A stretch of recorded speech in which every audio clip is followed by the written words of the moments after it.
မင်္ဂလာပါဟိုနေ့လောက်စပြောတယ်လေဒီတရုတ်စာကိုလို့တရက်ကို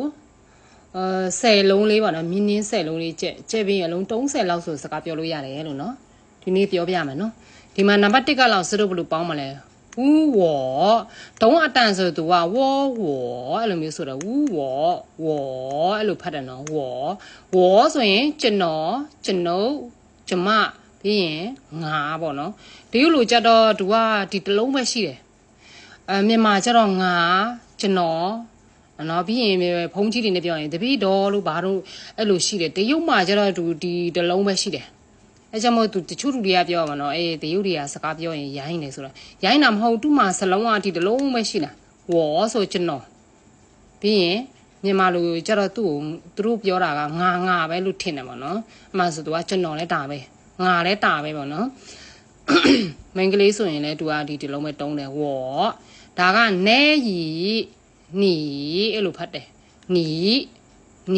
အဲ့လိုမျိုးသုံးအတန်အဲ့ကြောင့်မို့ဒီမှာလောက်စနီအဲ့လိုရေးပေးထားတယ်နီကျတော့နင်းတင်ခင်ဗျာပြီးရင်နံပါတ်3ကသအားထားဆိုရင်သူမ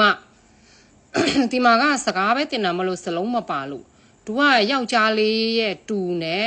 တူမစလုံးမတူအင်္ဂလိပ်လိုပဲ he နဲ့ ha ပေါ့နော်အဲ့လိုမျိုးတော့စတို့ကဒီမှာထားပဲ he ဆိုရင်လည်းသူကထားပဲ ha ဆိုရင်လည်းထားပဲတူမလည်းထားနော်တူလည်းထားပဲစလုံးတော့မတူအတန်ကတူတယ်နော်ဒီနံပါတ်4ကဒီဝေါ်နဲ့ဒီမန်းနဲ့တွဲတယ်ဝေါ်မန်းဆိုရင်ကျွန်တော်တို့ငါတို့ဆိုရင်ဝေါ်မန်းပြီးရင်နံပါတ်5ကနီမန်းခုနကတော့နီနဲ့မန်းနဲ့တွဲပြလိုက်နီမန်းဆိုရင်နှင်တို့ခင်များတို့နံပါတ်6ကသူတို့ဆိုရင်ထားမန်းတချို့လဲထားမန်းအဲ့လိုမျိုးလဲပြောတယ်မှာနော်အတန်နဲ့ဝဲတယ်ကွာတယ်ထားမန်းဆိုရင်သူတို့သူမတို့ပြီးရင်ဒီဥစ္စာကလောက်ဆိုတော့တဲ့လို့လဲပြောတယ်တဲ့ကဘာလဲဆိုရင်ရဲ့ဤဝေါ်တဲ့ဆိုရင်ကျွန်တော်ရဲ့ကျွန်တော်ဤအဲ့လိုမျိုးပါဆိုရင်ဖေကျွန်တော်ရဲ့ဖေဆိုရင်ဝေါ်တဲ့ပါကျွန်တော်ရဲ့ဖေဒီဟာကမာမဆိုရင်မေကျွန်တော်ရဲ့မေဆိုရင်ဝေါ်တဲ့ခုနကတော့ရဲ့နဲ့ပေါင်းပါဝေါ်တဲ့မာကျွန်တော်ရဲ့မေနင်းရဲ့ဖေနင်းရဲ့မေဆိုရင်ညီတဲ့ဒီတဲ့နဲ့ပေါင်းတယ်နံပါတ်9နဲ့ညီတဲ့ပါနင်းရဲ့ဖေညီတဲ့မာနင်းရဲ့မေနော်ဆိုရောပမာလဲအဲ့လိုမျိုးနော်နံပါတ်10ကောဆိုရင်အကူတို့မြန်မာတန်ထွက်နဲ့ထွက်မရဘူးကောလို့ဖတ်တယ်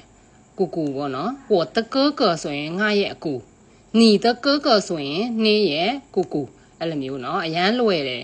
တဖြည်းဖြည်းနဲ့တော့စက်တင်ပေးမယ်နော်မြင်းလေးချက်ထားလိုက်နော်